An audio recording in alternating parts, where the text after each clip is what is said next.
Strawberry के plant में ज़्यादा फ्रूट्स कैसे ले।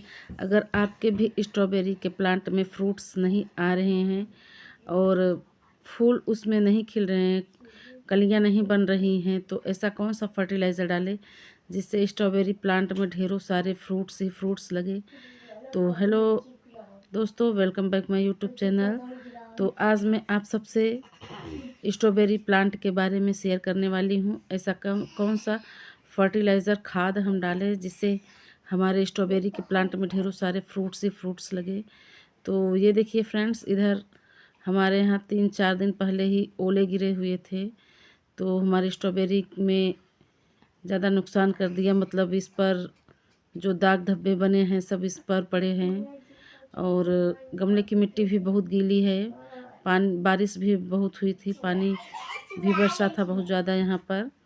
तो कुछ डैमेज भी हो गए थे मेरे स्ट्रॉबेरी के फ्रूट्स, और कुछ सही हैं। तो इस समय इसमें आपके अगर प्लांट में फ्रूट्स नहीं आ रहे हैं, फूल और कलियां नहीं आ रहे हैं, तो आज मैं आपको एक ऐसा फर्टिलाइज़र खाद बताऊंगी जिससे डालने से आपके प्लांट में ढेरों सारे फ्रूट्स लगेंगे। सबसे पहले इसकी हम केयर की बात कर ले फ्रेंड्स। तो हमारे प्लांट में जो भी नीचे की पत्तियां हैं, जो ख़राब पत्तियां हो रही हैं, तो उसको आप कट करके हटाते रहिए। अगर कट करके नहीं हटाएंगे आप, तो धीरे धीरे आपके प्लांट में फंगस लग जाएगा, और जो एफिड्स होते हैं, ब्लैक एफिड्स और माहू होते हैं, तो वो बहुत जल्दी आपके प्लांट को ख़राब कर देते हैं। तो इसलिए आप नीचे से जो भी ख़राब पत्तियां हैं, सूखी हुई पत्तियां, जली हुई पत्तियां हैं, और उसे आप कट करके हटाते रहिए। जो मिट्टी को टच ना करे ज़्यादा, नहीं तो टच करेगी तो फंगस लगेंगी। तो ऐसी पत्तियां जो जो हैं नीचे गमले में पड़े हुए हैं, तो उसको आप कट करके हटाते रहिए। तो मैं कुछ इसकी पत्तियां एक्स्ट्रा हटा रही हूँ ताकि हमारे गमले की मिट्टी में धूप लगे और अच्छे से इसकी जो मिट्टी गीली है वो सूख जाए। तो इसलिए आप जो इसकी ख़राब पत्तियां हैं, ख़राब लीव्स हैं, उसको हटाते रहिए ताकि प्लांट में कोई फंगस ना लगे। और इसकी सॉइल जब भी आप नर्सरी से प्लांट लाइए, तो इसकी सॉइल में आप 1 पार्ट मिट्टी होनी चाहिए और 2 पार्ट इसमें गोबर की खाद। गोबर की खाद की मात्रा इसमें आप ज़्यादा से ज़्यादा रखिए। 2 भाग इसमें आप गोबर की खाद रखिए, और 1 भाग आप मिट्टी, और आधा पार्ट आप सैंड ले सकते हैं, और आधा पार्ट आप राइस हस्क लेकर के सभी को मिला दीजिए, और बहुत अच्छी आपकी सॉइल तैयार होगी। क्योंकि स्ट्रॉबेरी के प्लांट को गोबर की खाद बहुत प्रिय होती है। गोबर की खाद में अगर आप ज़्यादा मात्रा में डाल करके लगाएंगे तो आपके प्लांट में बहुत ज़्यादा फ्रूटिंग होगी। अगर नहीं हो रही है तो बहुत जल्दी फ्रूटिंग भी स्टार्ट हो जाएगी। और इसकी वाटरिंग की बात करें फ्रेंड्स, तो इसे रोज़ाना पानी चेक करके ही डालिए, क्योंकि इस समय बारिश भी हो रही है कहीं कहीं पर। और ज़्यादा इसकी मिट्टी गीली नहीं रखें, नहीं तो प्लांट में बहुत जल्दी फंगस लग जाता है। ओवर वाटरिंग से बहुत जल्दी ये प्लांट ख़राब हो जाते हैं। और इसे फुल सनलाइट में ही रखिए। फुल सनलाइट में अगर रखेंगे तो आपके प्लांट की ग्रोथ काफ़ी अच्छी होगी, और इसमें फ्लावरिंग भी ज़बरदस्त होती है और फ्रूटिंग भी होती है।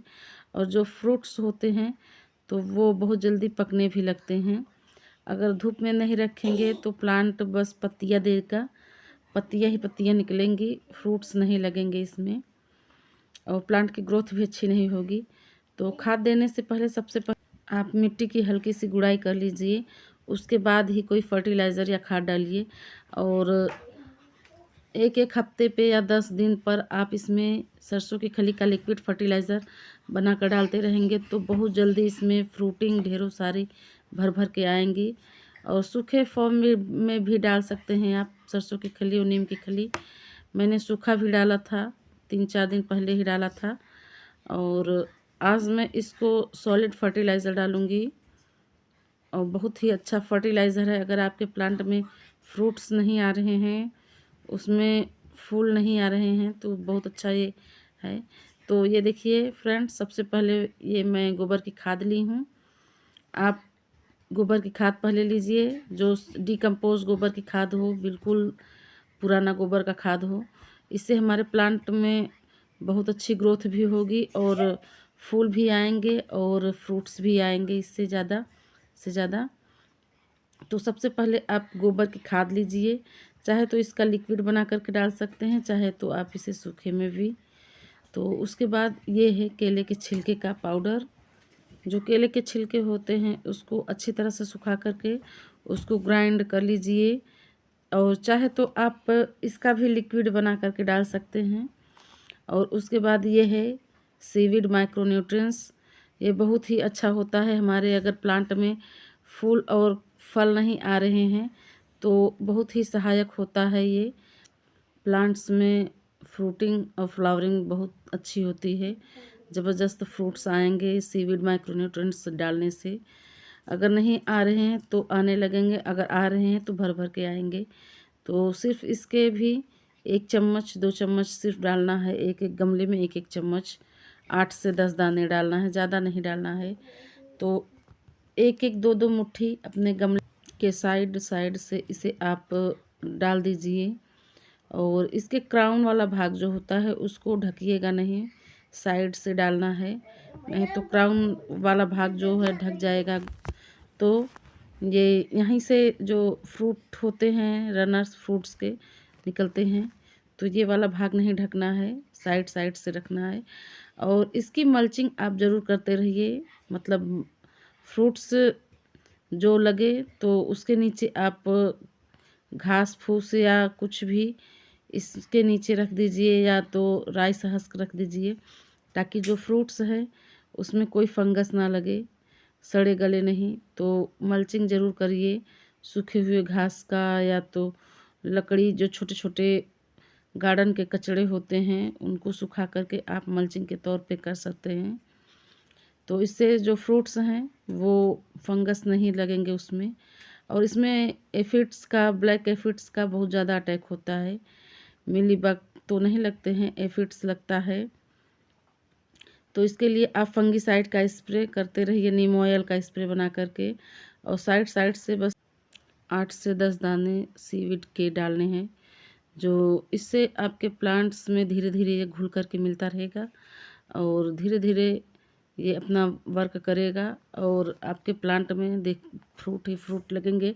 अगर आप सूखा नहीं डाल सकते हैं तो इसका लिक्विड भी बना करके डाल सकते हैं।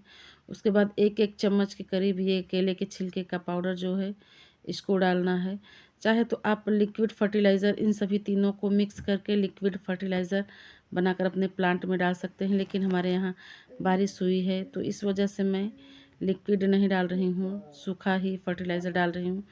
और ताकि ये धीरे धीरे इसको प्लांट को मिलता रहे न्यूट्रिशन, और धीरे धीरे ये अपना वर्क करे और प्लांट में अच्छी फ्रूटिंग लंबे समय तक हो सके।